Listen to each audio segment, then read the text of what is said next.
Bonjour, chers étudiants du BTS NDRC, donc de première année. Aujourd'hui, je vous propose cette nouvelle vidéo qui sera consacrée au TD numéro 3, vendre du cahier digital. Et plus précisément donc à la première question autour donc de la création de ces différentes catégories qui doivent bien évidemment figurer donc sur le front office de votre boutique tel que ça apparaît ici.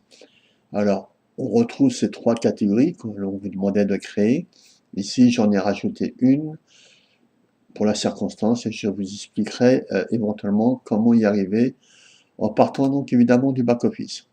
Alors, Roman et Ryan donc vous demandaient de réaliser ces différentes manipulations pour le coup afin de modifier donc le nouveau site créé en correspondance avec les différentes catégories de produits existants. Donc ici, il fallait créer une catégorie chic, donc en remplacement de la catégorie initiale vêtements. Donc hommes et femmes, il fallait créer la catégorie class 1 ainsi que celle consacrée aux enfants, donc class 1, enfants, garçons et filles. Alors, pour pouvoir arriver effectivement à cette fin, et donc à ce résultat que vous voyez apparaître ici à l'écran, vous aviez donc effectivement ces trois catégories, hommes, femmes, garçons et filles. Vous pouviez évidemment vous aider donc des fiches pratiques et pour le coup suivre cette présentation que je vais vous faire donc à travers cette vidéo. Alors, une fois arrivé sur notre back-office et donc tableau de bord de notre PrestaShop, il fallait aller donc dans catalogue, catalogue catégorie, et là vous aviez accès donc à cette nouvelle page où vous pouviez donc déjà visualiser l'ensemble des catégories et sous-catégories qui ont été créées, avec éventuellement la possibilité d'ailleurs pour chacune des différentes pages et manipulations ou fonctions présentées donc ici dans PrestaShop, la possibilité d'aller justement donc vous informer, vous renseigner sur des précisions pour les différentes fonctions abordées. Donc ici, pour les catégories, par exemple, vous pouviez, si vous voulez en savoir plus, donc tout simplement, cliquez dessus, puis là, vous atterrissez sur cette page du catalogue, en soi, donc le PrestaShop, où vous aviez finalement ici donc toute une série d'informations complémentaires, d'indications, de précisions,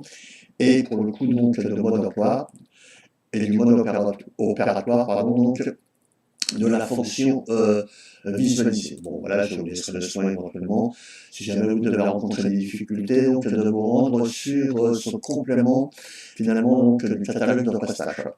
Alors ici, vous avez la possibilité, encore une fois, comme je vous le disais, de visualiser l'ensemble de vos différentes catégories. Donc on voit bien qu'il y en a quelques-unes qui ont été créées, donc chic en l'occurrence, accessories qui existent toujours, art, Jardin Zen que j'ai créé pour un autre TD, alarme, vidéosurveillance, classe 1 et classe 1 enfant, c'est exactement ce qu'on vous demandait.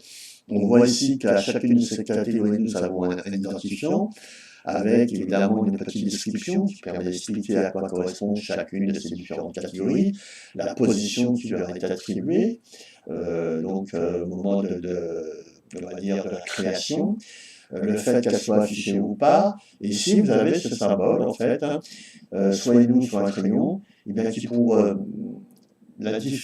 différencier les unes des autres, permet seulement de nous indiquer que si nous avons ici une loupe, c'est que ça nous permet d'afficher la catégorie et les sous-catégories qu'elle comprend, donc en l'occurrence ici, hommes et femmes.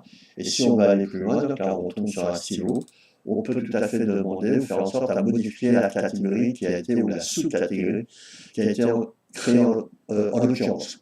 Alors ici, comme vous pouvez le constater, donc on retrouve en fait les éléments d'information qui existaient déjà préalablement, qui correspondaient d'ailleurs à la catégorie vêtements. Donc ici on avait ce sac à dos. Donc dans la mesure où j'ai seulement modifié moi finalement la catégorie parente, c'est-à-dire en renommant la catégorie qu'on avait précédemment, c'est-à-dire vêtements par chic, eh bien j'ai fait en sorte de conserver l'ensemble donc des informations se rapportant aux catégories déjà existantes. Alors, pour créer une catégorie, rien de plus simple, il suffit d'aller dans Ajouter une catégorie. Ici, vous avez accès à cette page, où vous pouvez évidemment donner un nom. à la catégorie en question, laisser activer l'option afficher et la rattacher à la catégorie souhaitée, donc on peut déjà déployer. Et puis, dès lors qu'on a créé des catégories précédemment, eh bien, on pouvait les rattacher à celles que l'on souhaitait, évidemment, dans l'arborescence qui nous était proposée. On pouvait y ajouter une description, donc on peut ajouter une description, évidemment, et il est même conseillé de le faire. Ajouter éventuellement une image de couverture, de miniature, de la catégorie et du menu. On a ici eh bien, l'indication qui apparaîtra dans les différents moteurs de recherche une fois la requête renseignée, saisie, possibilité d'apporter une balise titre différente donc, du titre principal, ajouter une métadescription, des mots-clés, du AI simplifié qui normalement eh bien, est rajouté automatiquement. Ici, nous avons la possibilité de sélectionner le groupe auquel nous souhaitons donner la possibilité donc de visualiser nos produits, donc visiteurs, invités, clients et ainsi de suite. Et pour chacun de ces groupes, on a ici une petite information, une info qui nous est donnée sur le statut correspondant à chacun donc de ces groupes. Voilà. Une fois qu'on a créé notre catégorie, bien évidemment, on prend la peine donc de l'enregistrer et pour le coup de la sauvegarder de sorte à pouvoir l'intégrer après dans notre menu. Donc voilà, ici nous avons l'ensemble de nos catégories telles que je vous l'avais déjà présenté il y a un instant. Alors une fois qu'on a créé ces catégories, ben maintenant il faut passer à l'étape suivante, c'est-à-dire faire en sorte à ce que ces catégories apparaissent ici, en l'occurrence en lieu et place de celles existantes précédemment, puisque par défaut et à l'origine notre site MyStore donc comprenait ces trois catégories, vêtements hommes et femmes. Comme je le disais tout à l'heure, moi j'ai seulement modifié le nom de la catégorie parente, ici en l'occurrence vêtements par chic.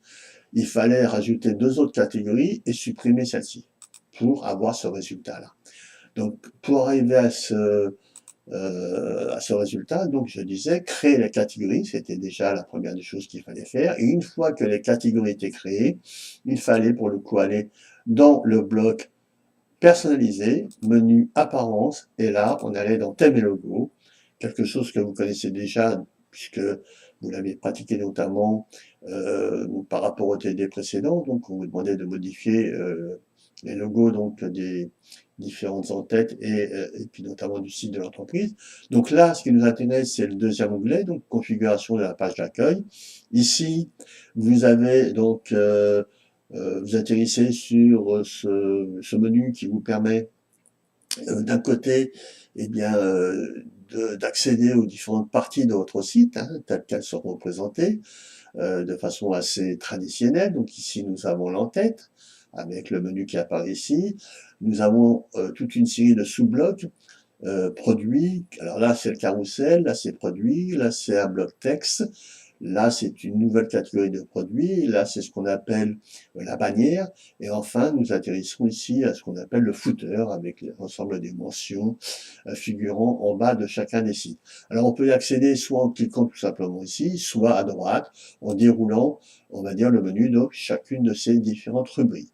Alors, à l'intérieur donc de ces différentes rubriques, nous avons accès à différentes fonctions qui sont autant, en fait, qui correspondent aux, on va dire, aux modules, hein, qui ont été importés et configurés et installés sur notre site pour pouvoir évidemment eh bien l'aménager. Donc ici nous avons un module consacré aux catégories, hein, c'est ce que nous avons fait précédemment, mais nous pouvons tout à fait configurer nos catégories en passant par ce bouton, donc ce qui nous ramène d'ailleurs à la fonction catégorie donc du menu vendre. Voilà.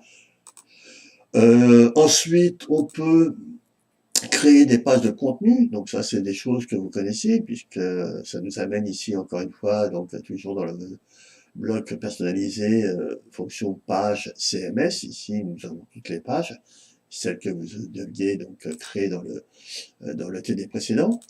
On a la possibilité de créer donc des pages marques et fournisseurs, ce sera l'objet de la question 4, et donc pour le coup de configurer notre menu principal, tout simplement en cliquant sur cette option.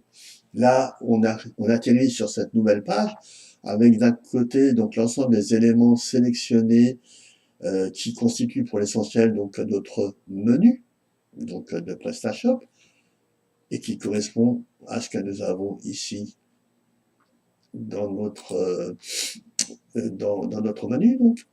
Alors, pour pouvoir finalement faire en sorte à ce que les catégories créées euh, apparaissent finalement donc dans cette partie du bloc de la page, il faut, eh bien, une fois évidemment que vous avez créé ces catégories et sauvegardé, enregistré bien évidemment, eh bien elles apparaissent logiquement ici donc dans la partie catégorie. Comme vous pouvez le constater ici, j'ai ma catégorie chic et peut-être un peu plus bas, j'ai d'autres catégories et plus bas, j'ai la catégorie Class 1 et Class 1 enfant. Là, il suffit de cliquer sur la catégorie que vous souhaitez faire passer à gauche, donc dans le bloc des éléments sélectionnés, de sorte à ce qu'elles apparaissent dans votre front office. Et là, il suffit donc d'ajouter la catégorie en question. Donc, il suffit d'ajouter la catégorie parente sans se soucier des sous-catégories. Donc, une fois que vous avez fait ça, évidemment, vous enregistrez votre travail et à partir de là, en bonne logique, une fois que vous rafraîchissiez votre page, vous pouviez constater effectivement que ces différentes catégories apparaissent bien effectivement dans votre menu. Alors, euh, pour le coup, donc, on pouvait faire apparaître n'importe quel autre élément, jusqu'à même carrément faire apparaître ici un lien correspondant donc à un site euh, que vous éventuellement proposez à vos visiteurs donc de visiter, de sorte à contribuer quelque part d'une certaine façon à l'amélioration de la qualité donc du contenu de votre site à travers ce qu'on appelle les fameux backlinks entrant ou sortant et qui participent donc à l'irréputation de votre site, qui participent aussi à une meilleure visibilité, puis à augmenter donc la notoriété donc du site en question.